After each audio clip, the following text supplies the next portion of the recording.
कहानी के सभी पात्र, घटनाएं और स्थान पूरी तरह काल्पनिक है। इनका किसी भी व्यक्ति या वास्तविक घटना से कोई संबंध नहीं है। मैं सृष्टि यह पूरी कहानी अपनी आवाज़ में रिकॉर्ड करती हूँ ताकि आप तक एक बेहतरीन मनोरंजन पहुँचा सकूँ। अगर आपको मेरी आवाज़ और कहानियाँ पसंद आती है तो कृपया हमारे चैनल को सब्सक्राइब जरूर करें और वीडियो को लाइक व शेयर करना ना भूलें। डेविल किंग की लाडो पार्ट 2। पिछले पार्ट में आपने पढ़ा था कि आयांशी पार्टी में जाती है जहां उसकी मुलाकात राहुल मेहता से होती है। अब आगे राहुल आयांशी से फ्लर्ट करते रहता, लेकिन आयांशी कोई जवाब नहीं देती। उसका हाथ उसके पेट पर था क्योंकि उसके पेट में दर्द हो रहा था और इस वक्त उसको समझ भी नहीं आ रहा था कि उसके पेट में इतना दर्द क्यों हो रहा है। राहुल आयांशी के थाई पर हाथ रख सहलाने लगता है और आयांशी को ये बड़ा अजीब और गंदा सा लग रहा था क्योंकि उसके भैया उसको छूते तो उसको कभी गंदा नहीं लगा। उसे उसके भाइयों का छूना हमेशा सुरक्षा का एहसास करवाता है, लेकिन आज राहुल का छूना उसको बड़ा अजीब लग रहा था। राहुल पूरी तरह से उससे चिपक गया था और उसका हाथ जो आयांशी के खुले हुई थाई पर था अब वो उसके स्कर्ट के अंदर जा रहा था। आयांशी उसका हाथ पकड़ लेती है। वहीं कोई था जिसकी आंखें ये सब देख गुस्से से लाल हो रही थी और ये और कोई नहीं, जैनी थी जो राहुल की गर्लफ्रेंड थी और उसकी आंखों में इस वक्त आयांशी के लिए नफरत साफ नजर आ रही थी। आयांशी राहुल का हाथ अपनी थाई से हटा देती है। उसके पेट का दर्द जब उससे बर्दाश्त नहीं होता तो वॉशरूम जाने के लिए खड़ी होती है। तभी उसके कानों में एक आवाज़ आती है, ब्लड। आयांशी अपने बगल में देखती है तो जो लड़की उसके बगल में बैठी थी वो सोफे को देखकर कह रही थी जहां आयांशी बैठी थी। आयांशी का ध्यान जब उस जगह जाती है तो वो चौंक जाती है। तभी वो लड़की फिर कहती है, आयांशी तुम्हारे पीरियड्स हो रहे हैं क्या? ये सब देख जैनी को बहुत मज़ा आ रहा था। उसको मौका मिल गया था आयांशी की बेइज्जती करने का। वो कहती है, आयांशी तुम्हारे पीरियड्स चल रहे हैं और ऐसे में तुम पार्टी में आ गई। तुम्हारे मामा ने तुम्हें सिखाया नहीं क्या कि ऐसी हालत में घर से बाहर नहीं निकलते? ये सब सुनकर आयांशी की आंखें नम हो जाती है। उसके लिए ये सब नया था और ब्लड देखकर वो डर जाती है क्योंकि उसे भी नहीं पता ब्लड कैसे लग गई। उस बेचारी को तो पता भी नहीं था कि पीरियड्स होते क्या है। उसे ब्लड देख लगा कहीं उसको चोट तो नहीं लग गई, जिससे वो और डर जाती है। वो रोते हुए गले से कहती है, मेरी मम्मा नहीं है और ये पीरियड्स क्या होता है? जैनी एक स्माइल के साथ कहती है, तुम्हें नहीं पता पीरियड्स क्या होता है? आयांशी मासूमियत से ना में सिर हिलाती है। उसके मासूम चेहरे को देख किसी को भी उस पर दया आ जाए, लेकिन वहाँ मौजूद लोगों को उस पर दया नहीं आ रही थी। आयांशी को ना में सिर हिलाते देख जैनी हंसने लगती है और बाकी सब भी हंसने लगते हैं, लेकिन राहुल के चेहरे पर डेविल स्माइल थी। वो अपने मन में कहता है, ओह तो ये फूल अभी खिला है, तब तो इसको मसलने में और मज़ा आएगा। सबको खुद पर हंसते देख आयांशी रोने लगती है। तभी वहाँ कुछ बॉडीगार्ड्स आ जाते हैं और उनमें से एक बॉडीगार्ड कहता है, प्रिंसेस आप रो क्यों रही हो? आपको किसी ने परेशान किया है? आप हमें बताइए। उस बॉडीगार्ड को देख वो लोग डर जाते हैं क्योंकि वो बॉडीगार्ड हट्टे कट्टा थे। वो एक बार में 40 लोगों को उठाकर पटकने का दम रखता था। आयांशी कुछ नहीं कहती और रोते हुए वहाँ से बाहर भाग जाती है। उसके लिए ड्राइवर गाड़ी का दरवाज़ा खोलता है पर वो बैठती नहीं है। उसने अपने कपड़े को अपने नन्हे नन्हे हाथों से पकड़ रखा था। आयांशी अभी भी रो ही रही थी तो ड्राइवर उससे बोलता है, क्या हुआ बिटिया? ड्राइवर की आवाज़ में चिंता साफ नजर आ रही थी। आयांशी सिसकते हुए कहती है, भैया पास जाना है। ड्राइवर प्यार से कहता है, हाँ बिटिया हम तुम्हें घर ही लेकर जा रहे हैं। लेकिन आयांशी जिद करते हुए कहती है, नहीं भैया को बुलाओ। ड्राइवर उसको समझाने की कोशिश करता है, यहाँ तक कि बाकी बॉडीगार्ड्स भी, लेकिन वो जिद कर रही थी। तो एक बॉडीगार्ड आरव को फ़ोन करता है। इस वक्त आरव अपने ऑफिस में बैठा हुआ इम्पोर्टेंट काम कर रहा था। तभी उसका फ़ोन बजता है तो वो पहले ही रिंग में कॉल उठा लेता है और बॉडीगार्ड उसको घबराई आवाज़ में सब बता देता है, जिसके बाद आरव तुरंत ऑफिस से बाहर निकल जाता है। आयांशी के पेट में दर्द हो रहा था। वो अपना पेट पकड़े रोए जा रही थी और रोते रोते वहीं ज़मीन पर बैठ जाती है। उसको देख सबको बुरा भी लग रहा था और घबराहट भी हो रही थी क्योंकि आयांशी के भाई उसके आंखों में आंसू बर्दाश्त नहीं कर सकते और आज तो वो बहुत ज़्यादा रो रही थी। कुछ ही देर में आरव की गाड़ी वहाँ आती है। वो जल्दी से गाड़ी से बाहर निकलता है तो उसका ध्यान ज़मीन पर बैठी आयंसी पर पड़ती है। वो जल्दी से उसके पास जाता है और आयंसी का चेहरा झुका हुआ था जिससे आरव उसके आंसू नहीं देख पाता। वो आयंसी के पास नीचे घुटने के बल बैठ कहता है, बेटू क्या हुआ, ऐसे क्यों बैठी हो? आरव की आवाज़ सुन आयंसी अपना चेहरा उठा उसकी तरफ देखती है। आयंसी का पूरा चेहरा आंसुओं से भीगा हुआ था।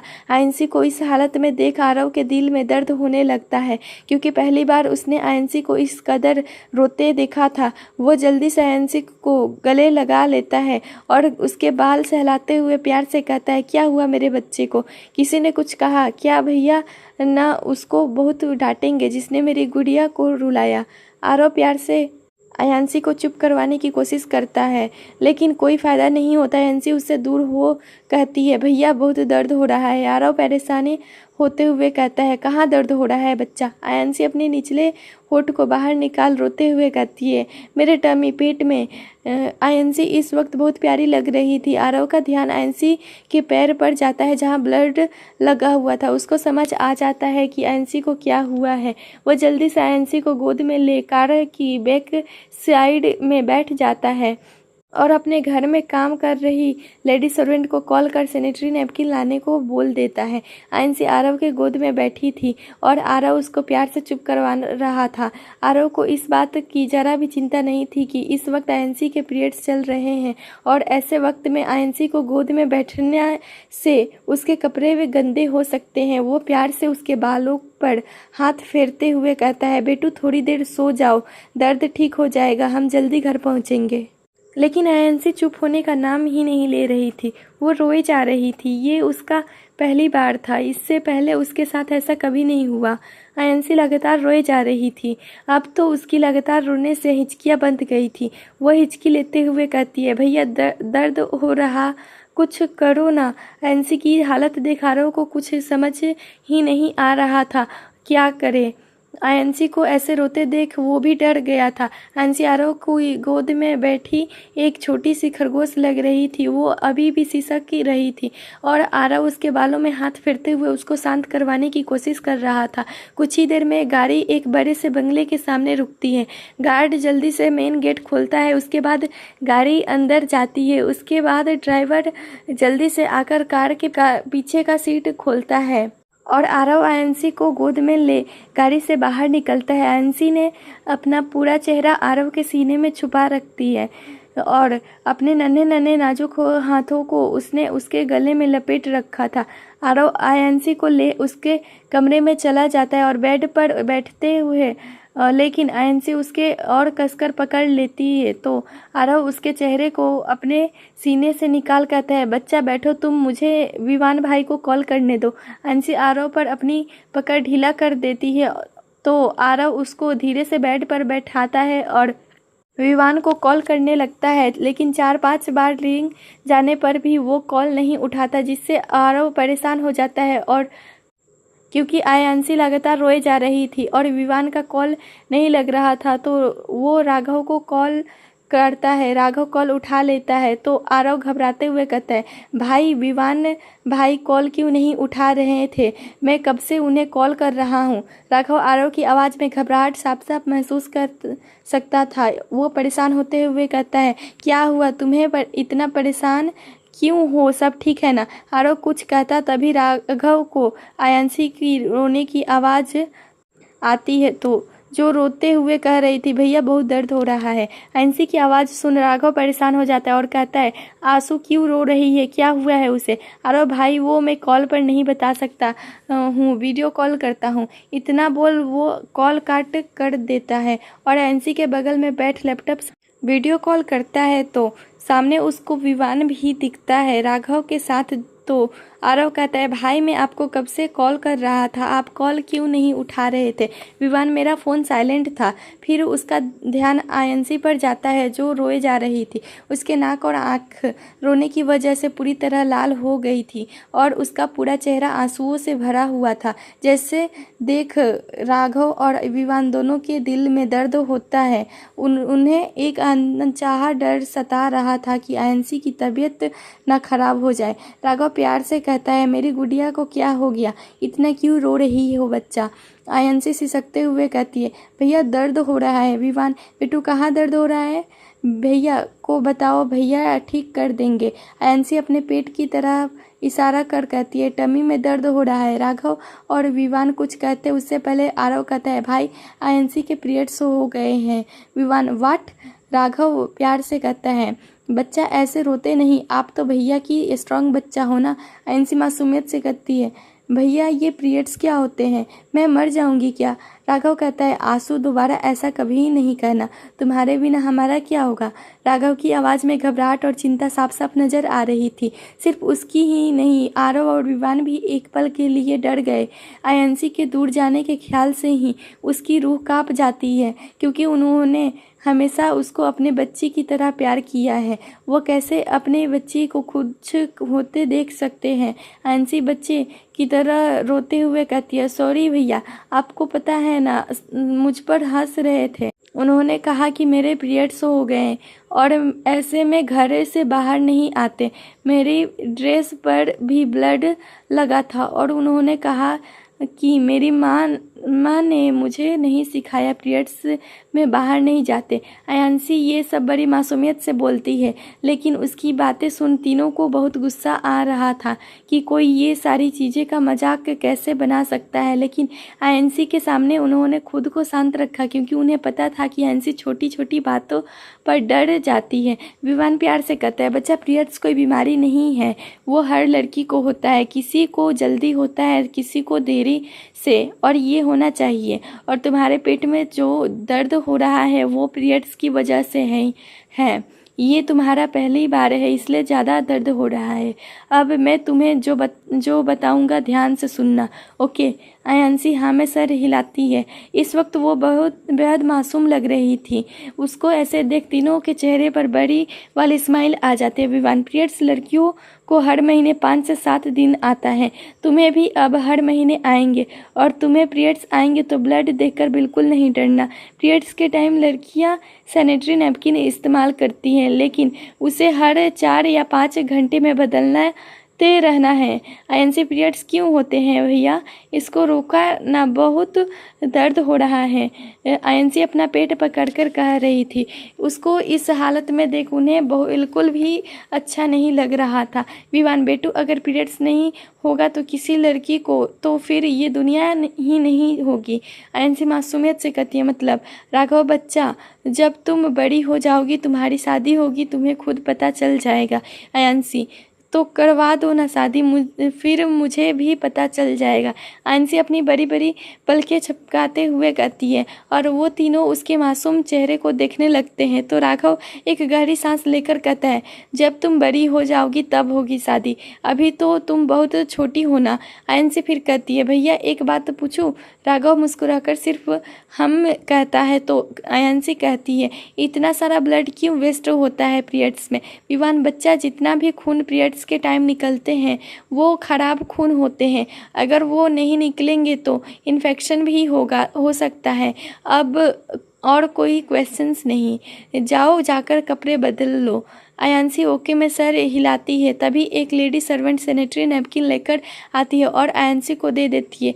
आयंसी उसको उलट पुलट कर देखकर कहती है ये क्या है। विवान बेटू वो सैनिटरी नैपकिन है। आयंसी इसको यूज कैसे करते हैं। आरव उस लेडी सर्वेंट से कहते हैं आंटी आप इसको ले जाइए और अच्छे से नहलाइए और बता भी दीजिए इसको यूज कैसे करते हैं। आयंसी लैपटॉप के स्क्रीन को देखते हुए कहती है भैया आप दोनों मत जाना मेरे आने तक। विवान और राघव हाँ में सर हिला देते हैं। आयंसी उस सर्वेंट के साथ चली जाती है। विवान आरव आंसू के पेट में हल्के गर्म तेल से मसाज कर देना, उसकी दर्द ठीक हो जाएगा। आरव जी भैया। राघव आज तुम उसी के पास सो जाओ, अकेले मत छोड़ना उसको। और आज के पार्टी में क्या हुआ उसका सीसीटीवी का फुटेज निकालो आरव। जी भैया। राघव का चेहरा इस वक्त इमोशनलेस था। उसके दिमाग में क्या चल रहा था ये किसी को भी नहीं पता। देखते हैं क्या होता है जब राघव के हाथ सीसीटीवी कैमरा का फुटेज लगता है। आरव विवान और राघव से वीडियो कॉल में बात कर रहा था और इस वक्त राघव के एक्सप्रेशन बहुत सख्त था। राघव ने आरव को पार्टी की फुटेज निकालने के लिए कहा था। आरव भाई आप कब आ रहे हैं? राघव हम बहुत जल्द। वो लोग अभी बात कर ही रहे थे कि तभी आयांशी आती है और उसके साथ मैड भी आती है। आयांशी इस वक्त बहुत मासूम और प्यारी लग रही थी। उसने बालों का जूड़ा बना रखा था और एक बड़ी साइज की टी शर्ट पहने हुआ था। आरव का ध्यान आयांशी पर जाता है तो दिखता है लगातार रोने की वजह से उसकी आंखें सूजी हुई है और नाक लाल हो चुका है, जिससे वो बहुत ज़्यादा क्यूट लग रही थी। आयांशी ने अभी भी अपना पेट पकड़ा हुआ था। वो धीरे धीरे चलकर बेड के पास जाती है और बेड में चढ़ जाती है तो राघव कहता है, बेटू अब कैसा लग रहा है? अब भी दर्द हो रहा है क्या? आयांशी अपनी प्यारी सी आवाज़ में कहती है, थोड़ा थोड़ा दर्द हो रहा है विवान। बेटू आरव भैया आया मसाज कर देंगे ना तो बिल्कुल ठीक हो जाएगा। ओके आयांशी ओके बोल अपना सर हिलाती है। आरव मेड को कह गर्म ऑयल मंगा लेता है तो वो मेड वहाँ से चले जाती है और गर्म तेल लेने आयांशी राघव को देखकर कहती है, भैया घर आना है। राघव हाँ बेटू हम लेकर आएंगे ना आपको घर, बस कुछ दिन रह लो वहाँ। आयांशी नहीं मुझे नहीं रहना यहाँ, मुझे वापस मम्मा पास आना है। यहाँ अच्छा नहीं लगता, सब गंदे हैं, यहाँ गंदे से टच करते हैं, अच्छा नहीं लगता, गंदा गंदा लगता है। आयांशी ये सब जिद करते हुए कहती है। तभी राघव उसकी बात पर गौर करता है कि आयांशी ने क्या कहा। फिर वो उससे प्यार से पूछता है, किसने टच किया बेटू आपको? आयांशी कुछ नहीं कहती और अपना चेहरा नीचे कर लेती है तो राघव फिर से कहता है, बच्चा बताओ किसने टच किया? भैया को नहीं बताओगी बेटा? आयांशी अपना चेहरा ऊपर करती है और क्यूट सी आवाज़ में कहती है, वो पार्टी में आपको पता है जब आप विवान भैया आरव भैया मुझे टच करते हैं तो मुझे अच्छा लगता है, लेकिन जब उसने मुझे टच किया बहुत गंदा लग रहा था, बिल्कुल अच्छा नहीं लग रहा था। आयांशी सब कुछ बता देती है। सारा सच जानने के बाद उन तीनों की नसें गुस्से में तन गई थी। अगर राहुल अभी उनके पास होता तो ये लोग उसकी जान ले चुके होते, लेकिन आयांशी के सामने वो लोग अपना गुस्सा जाहिर नहीं करना चाहते थे। राघव आरव से सीरियस टोन में कहता है, तुमने आंसू को अकेले कैसे जाने दिया? पता है ना हम उसको अकेले नहीं छोड़ते। अगर उसके साथ कुछ हो जाता तो आरव को भी अपनी गलती का एहसास था, क्योंकि उसे भी लग रहा था कि अगर वो आयांशी को अकेले नहीं जाने देता तो उसके साथ ये सब नहीं होता। वह धीरे से कहता है, सॉरी भैया वो एक अर्जेंट काम आ गया था इसलिए नहीं जा पाया मैं आंसू के साथ। आयांशी भैया आप आरव भैया को मत डांटो, इनकी कोई गलती नहीं है। तभी आयांशी का ध्यान आरव के कपड़े में जाता है तो वो इशारे से कहती है, भैया ब्लड। आरव का ध्यान अब अपने कपड़े में जाता है जहां ब्लड लगा हुआ था। उसने अपने कपड़े में ध्यान ही नहीं दिया था। राघव आरव जाकर कपड़े बदल लो। आरव ओके बोल चला जाता है और कुछ देर बाद कपड़े बदल कर आता है। उसने टी शर्ट और ट्राउज़र पहन रखा था जो वो अक्सर रात को पहनता है। तभी मैड गर्म तेल लाकर आरव को दे देती है और चले जाती है तो राघव कहता है, चलो अभी सो जाओ, हम बाद में बात करते हैं। आयांशी का चेहरा लटक जाता है जो सबने नोटिस किया था। विवान अरे मेरी बार्बी डॉल को क्या हो गया? इतना मुरझाया चेहरा क्यों हो गया मेरी डॉल का? आयांशी भैया आप लोग जा रहे हो, मुझे भी आप लोगों के पास आना है। राघव अभी अगर तुम अच्छे बच्चों की तरह आरव भैया की बात मानोगी तो मैं तुम्हें लेकर आ जाऊंगा। ओके। आयांशी जल्दी से अपना सर हाँ में हिलाती है और क्यूट सी आवाज़ में कहती है, मैं अच्छे बच्चे की तरह बात मानूंगी तो आप मुझे बुला लोगे। राघव मुस्कुराकर हाँ में सर हिलाता है। फिर कुछ देर बाद बात करने के बाद कॉल कट कर देते हैं। आरव बेटू आप सो जाओ, मैं आपके पेट पर मसाज कर दूंगा। आयंसी सीधा सो जाती है और आरव हल्का सा उसका टी शर्ट ऊपर कर उसके पेट पर हल्का हाथों से मसाज करता है, जिससे आयंसी जल्दी ही सो जाती है। आयंसी के सोने के बाद आरव किसी को कॉल कर सीसीटीवी फुटेज मंगवाता है और फिर वो भी आयंसी के पास सो जाता है। राघव किसी को कॉल कर जेट रेडी करने को कहता है तो विवान उसके कंफ्यूज्ड होकर देखते रहता है। तो राघव अपने फ़ोन में देखते हुए कहता है क्या हुआ, कुछ कहना है क्या? राघव की बातें सुन विवान हड़बड़ा जाता है, फिर खुद को नॉर्मल कर कहता है भाई जेट क्यों, आप कहीं जा रहे हो क्या? राघव मैं नहीं, हम जा रहे हैं आंसू के पास। इसके बाद विवान कुछ नहीं कहता और कुछ देर में वो लोग एयरपोर्ट के लिए निकल जाते हैं। दूसरी तरफ एक कमरा जहाँ बहुत अंधेरा था, सिर्फ नाम मात्र ही रोशनी होगी।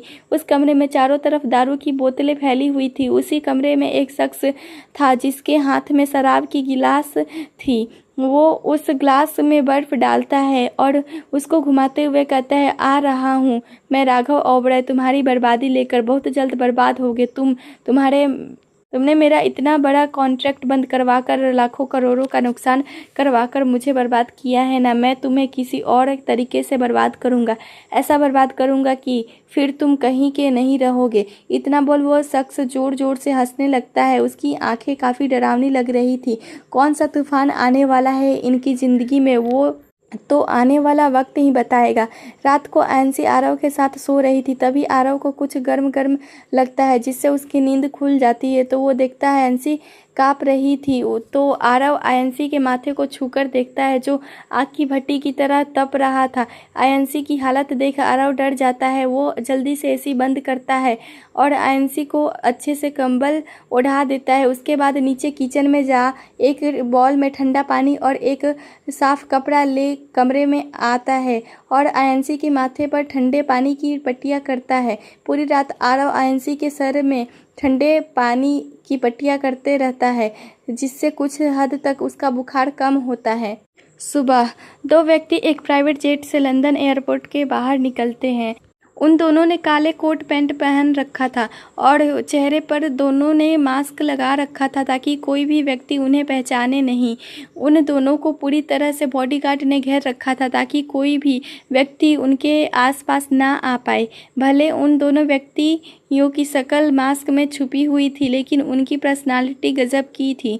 वहाँ मौजूद हर लड़की का ध्यान बार बार उसी तरफ जा रही थी, लेकिन उनके पास जाने की हिम्मत किसी में नहीं थी। वो दोनों व्यक्ति कार में जाकर बैठते हैं और उनकी कार के आगे पीछे कतार में कारों की लाइन लग जाती है और वो कारों की लंबी कतारों का काफिला लंदन की सड़कों पर दौड़ने लगता है। कार के अंदर एक व्यक्ति अपने लैपटॉप पर उंगलियां चलाते हुए कहता है विवान आरव को फ़ोन करो। विवान जी भाई बोल कॉल करता है। दूसरी तरफ आरव रात भर आयंसी के पास बैठा उसके सर पर ठंडे पानी की पट्टियाँ कर रहा था। तभी उसका फ़ोन बजता है। फ़ोन कर फ्लैश हो रहे नाम को जब वो देखता है तो जल्दी से फ़ोन उठाकर सामने वाले की बात सुने बगैर कहना शुरू कर देता है, अच्छा हुआ भाई आपने कॉल कर लिया, मैं आपको कॉल करने ही वाला था। दूसरी तरफ फ़ोन स्पीकर में था तो आरव की आवाज़ राघव और विवान दोनों सुन रहे थे और आरव की आवाज़ में घबराहट भी महसूस कर रहे थे। विवान क्या हुआ, तुम इतना घबरा क्यों रहे हो, सब ठीक है ना? आरव कुछ ठीक नहीं है भाई, आंसू को बहुत तेज बुखार है। राघव व्हाट, कैसी है अब वो? और उसको बुखार है और तुमने हमें बताया नहीं। आरव सॉरी भाई, मुझे समझ नहीं आ रहा था और बहुत रात हो गई थी इसलिए कॉल नहीं किया, लेकिन मैंने ठंडी पानी की पट्टियाँ की है और बुखार कुछ हद तक कम हो गया है। ये सब आरव डरते हुए कह रहा था क्योंकि उसको पता है राघव आयंसी से कितना प्यार करता है। वो आयंसी पर एक खरोच भी बर्दाश्त नहीं कर सकता। विवान आरव को शांत करते हुए कहता है रिलैक्स आरव, आंसू को कुछ नहीं हुआ, पीरियड्स के वजह से फीवर आ गया होगा। आरव हम भाई, आप लोग कब आ रहे हो? राघव हम घर ही आ रहे हैं। विवान कॉल कट कर देता है। कुछ ही देर में गाड़ी बड़े से बंगले के सामने रुकती है। वो बंगला देखने में किसी राजमहल से कम नहीं लग रहा था। गार्ड आकर जल्दी से गाड़ी का दरवाज़ा ओपन करता है और उसमें से राघव और विवान निकलते हैं और बंगले के अंदर चले जाते हैं। उनका सामान बॉडीगार्ड लेकर आ रहे थे। सारे सर्वेंट राघव को देख अपने जगह जम जाते हैं, क्योंकि राघव बहुत स्ट्रिक्ट है, ये बात वो लोग जानते हैं। उनको ज़रा भी गंदगी पसंद नहीं और उसे हर काम समय पर पसंद है। राघव एक सर्वेंट को उसका और विवान का सामान कमरे में रखने बोल देता है और खुद आयंसी के कमरे की तरफ चला जाता है। उसके साथ विवान भी जाता है। विवान के हाथ में उसका डॉक्टर वाला बैग भी था। जब वो लोग आयंसी के कमरे में पहुंचते हैं तो देखते हैं आरव आयंसी के सर पर ठंडी पट्टियाँ कर रहा था और आयंसी उसे बड़े किंग साइज बेड में अपनी टैडी को पकड़ सिकुड़ कर सो रही थी। इस वक्त वो एक छोटी सी नन्ही सी खरगोश लग रही थी। आयंसी को ऐसे सोते देख उनके चेहरे पर मुस्कान आ जाती है। आरव की नज़र जब राघव और विवान पर जाती है तो वो खड़ा हो जाता है और जाकर अपने भाइयों के गले लग जाता है। आरव भाई, मैंने आप लोगों को बहुत मिस किया। राघव, हमने भी तुझे बहुत मिस किया है छोटे।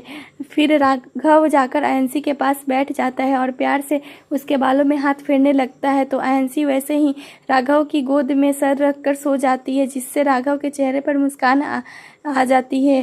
विवान भी जाकर आयंसी को चेक करता है, फिर उसको इंजेक्शन लगा देता है। राघव आयंसी के बालों पर हाथ फेरते हुए प्यार से कहता है, बेटू चलो उठो, देखो भैया आपसे मिलने आए हैं। आयंसी नहीं उठती तो राघव फिर कहता है, अगर आप नहीं उठोगे तो बेटू तो मैं और विवान भैया वापस चले जाएंगे। राघव और विवान की जाने की बात सुन आयंसी उठकर बैठ जाती है और उनके आंखें नम हो जाती है, जिससे कभी भी आंसू बाहर आ सकते थे। आयंसी रोते हुए कहती, नहीं भैया वापस मत जाओ। राघव आयंसी को गले लगा लेता है और उसके बालों में हाथ फेरते हुए कहता है, नहीं बेटू रोते नहीं, भैया आपको छोड़कर नहीं कहीं जाएंगे। विवान नकली गुस्सा दिखाते हुए कहता है, हमसे तो कोई प्यार ही नहीं करता। आयंसी राघव से दूर हो जाकर विवान के गले लग जाती है और कहती है, मैंने आपको बहुत सारा मिस किया है भैया। विवान, अच्छा तुम्हें पता है मैंने भी तुम्हें बहुत सारा मिस किया। आयंसी मुस्कुरा देती है। तब राघव कहता है, प्रिंसेस आपको पता है भैया आपके लिए कुछ लेकर आए हैं। तभी दो सर्वेंट बहुत सारा बैग लेकर आते हैं, जिसे देख आयंसी बहुत खुश हो जाती है। वो सर्वेंट बैग बेड पर रखकर चले जाते हैं। आयंसी खुशी से सारे सामान देखने लगती है। उसमें बहुत सारे सुंदर महंगे कपड़े, जूते, हेयर बैंड, क्लिप्स, डॉल्स, बहुत सारे सामान थे। आयंसी के चेहरे पर खुशी साफ साफ नज़र आ रही थी और आयंसी को खुश देख उन तीनों के चेहरे पर भी खुशी साफ साफ नज़र आ रही थी। राघव, बेटू आप गिफ्ट्स देखो, मुझे विवान भैया और आरव भैया से कुछ बात करना है, हम अभी आते हैं। आयंसी ओके कहती है तो राघव विवान और आरव के साथ स्टडी रूम में चले जाते हैं। राघव, विवान और आरव स्टडी रूम में थे और स्टडी रूम का तापमान बहुत ठंडा था। लैपटॉप की स्क्रीन पर पार्टी का फुटेज ही चल रहा था, जिसमें साफ साफ दिख रहा था कि राहुल आयंसी के साथ क्या हरकत कर रहा था। वीडियो देखने के बाद उन तीनों का चेहरा गुस्से से लाल हो गया था और राघव की तो आंखें इतनी लाल हो गई थी मानो उसमें खून उतर आया हो। उस गुस्से से उसकी नसें तन गई थी, जो साफ दिखाई दे रही थी। अगर इस वक्त राहुल उसके सामने होता तो वो उसको ज़मीन में जिंदा गाड़ देता। टेबल पर एक फाइल भी रखी हुई थी जिसमें राहुल की पूरी जन्म कुंडली थी। आरव उस फाइल को लेकर पढ़ने लगता है। विवान, कोई एक बच्ची के साथ इतनी घटिया हरकत कैसे कर सकता है? राघव सीरियस एक्सप्रेशन के साथ कहता है, ये सब करके उसने अपनी मौत को न्योता दिया है। ये सब बोलते वक्त राघव के चेहरे पर एक डेविल स्माइल था। राघव के बातों का मतलब विवान अच्छे से समझ गया था कि अब राहुल को यमराज भी नहीं बचा सकता। विवान एक गहरी सांस लेकर कहता है, आंसू के साथ जो हुआ उसमें गलती हमारी भी है। हमें उसको गुड टच बैड टच बताना चाहिए ताकि उसके साथ दोबारा ऐसा ना हो। आंसू अब बड़ी हो रही है, हमें ऐसा ही उसको घर में बंद करके नहीं रख सकते। जो वो जब तक लोगों से मिलेगी नहीं, किसी को जानेगी कैसे? आरव, विवान भाई सही कह रहे हैं, आंसू का लोगों से घुलना मिलना जरूरी क्योंकि वो अपनी लाइफ में सिर्फ 3 आदमियों के ही नज़दीक रही है और उसको ऐसा लगता है जैसे हम उससे प्यार करते हैं, उसके साथ बर्ताव करते हैं, सब ऐसा ही करेंगे। लेकिन ऐसा नहीं है, सब आदमी अच्छे नहीं होते और उसको हमें ये समझाना होगा। राघव उनकी बात सुनने के बाद कुछ सोचता है, फिर कहता है आंसू अब से स्कूल जाएगी, लेकिन पूरी सिक्योरिटी के साथ, मैं उसकी सेफ्टी के साथ रिस्क नहीं लेना चाहता। तभी उन लोगों के कानों में एक प्यारी सी आवाज़ आती है, भैया। उन तीनों की नज़र दरवाजे पर जाती है तो देखते हैं वहाँ आयांशी खड़ी है। उसको देख राघव जल्दी से लैपटॉप बंद कर देता है। आयांशी अपने नन्हे कदमों से राघव के पास जाती है और उसके गोद में बैठ जाती है और उसके गालों में अपने नन्हे नन्हे हाथों से डाल देती है। उसकी इस हरकत से सबके चेहरे पर मुस्कान आ जाती है। राघव उसके अच्छे से पकड़ लेता है जिससे वो गिरे नहीं। तभी विवान कुछ सोचकर कहता है, बेटू। आयांशी विवान की तरफ अपनी बड़ी बड़ी गुड़िया जैसी आंखें टिमटिमाते हुए देखती है तो विवान मुस्कुराकर कहता है, बेटू आपको कुछ सिखाना है, बहुत मज़ा आएगा। आयांशी खुद से हाँ में सर हिला देती है तो विवान कहता है, बेटू आपका पता है गुड टच और बैड टच क्या होता है? आयांशी नाम में सर हिलाती है तो आरव कहता है, भाई ये एडल्ट टॉपिक है, इस वक्त आप इसको ये बता रहे हैं, वो बच्ची है वो। राघव उसको बताने दो आरव। आयांशी मासूमियत से कहती है, बताओ ना भैया क्या होता है ये? विवान, बेटू आपको सबसे ज़्यादा ट्रस्ट किस पर है? आयांशी, आपके ऊपर भैया, आरव भैया, मामा और तानी भाभी और मेरा टिड्डू।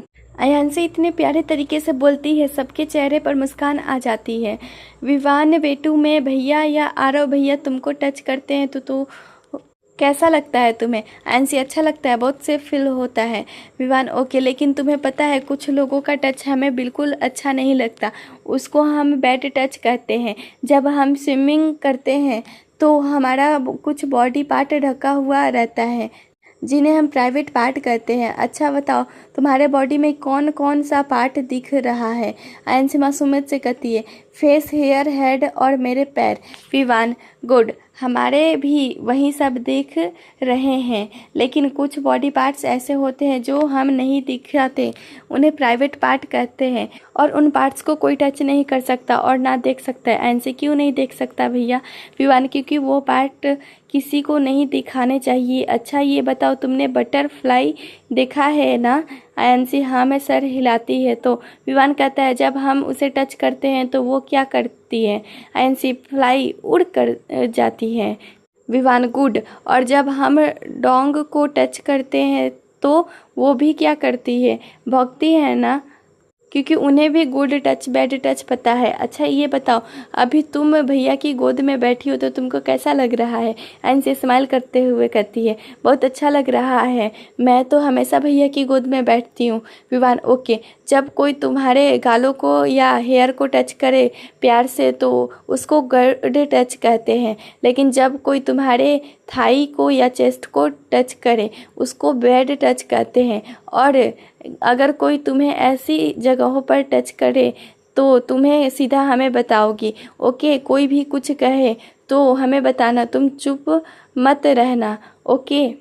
आयांशी हाँ में सर हिला देती है। राघव, बेटू।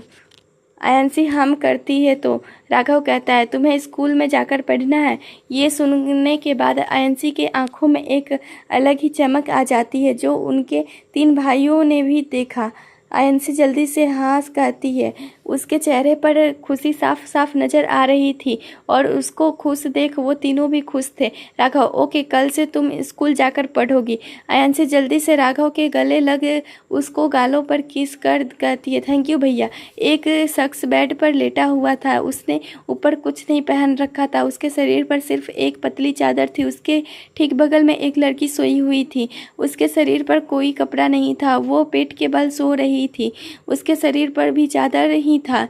वो शख्स फ़ोन पर बात कर रहा था और फ़ोन पर बात करने के बाद उसके चेहरे पर एक डेविल स्माइल आ जाती है। वो अपने फ़ोन में किसी की फ़ोटो देखते हुए मन में कहता है, राघव ओबरे, आ रहा हूँ मैं तुम्हारी बर्बादी लेकर। वो कहते हैं ना राजा की जान तोते में, अब इस बादशाह की नन्ही सी जान मेरी मुट्ठी में होगी। हुक्म का इक्का हाथ लगा है, अब इस हुक्म के इक्के को कैसे इस्तेमाल करना है बहुत अच्छे से जानता हूँ मैं। अब सीधे तुम तीनों की दुखती नस पर हाथ डालूंगा। बहुत कोशिश की तुम लोगों ने अपनी कमजोरी छुपाने की, लेकिन अफसोस ज़्यादा दिन तक छुपा नहीं पाए। जैसे तुम लोगों की कमजोरी हमारे हाथ लगी है, वैसे ही बहुत जल्द तुम्हारी वो कमजोरी मेरे हाथों की कठपुतली होगी। वो उस फोटो पर अपने हाथ फेर कर रहा था। उसके फ़ोन में जिसकी फ़ोटो थी और कोई नहीं, आयंसी थी। उसकी आंखों में आयंसी के लिए हवस साफ साफ नजर आ रहा था। वो हवस भरी नज़रों से उसके फ़ोटो को देख उसके फ़ोटो पर हाथ फेरते हुए मन में कहता है, जो भी बोलो, इनकी कमजोरी बहुत खूबसूरत है। अब इस फूल के साथ खेलने में और इसको मसलने में ज़्यादा ही मज़ा आने वाला है। अब देखना ये था कि आयंसी की आने वाली ज़िंदगी में उसके साथ क्या होता है। क्या वो इस आने वाले तूफान से बच पाती है या नहीं। आगे की कहानी अगले भाग में पढ़िए। तब तक के लिए धन्यवाद। मेरे साथ ये कहानी सुनिए दोपहर 12:30 बजे और अपनी समीक्षा देना ना भूलें। चैनल पर नए हैं तो चैनल को सब्सक्राइब करें और सुनिए रोज़ एक नई कहानी। तब तक के लिए आप हमारी पुरानी कहानियों को भी सुन सकते हैं। धन्यवाद।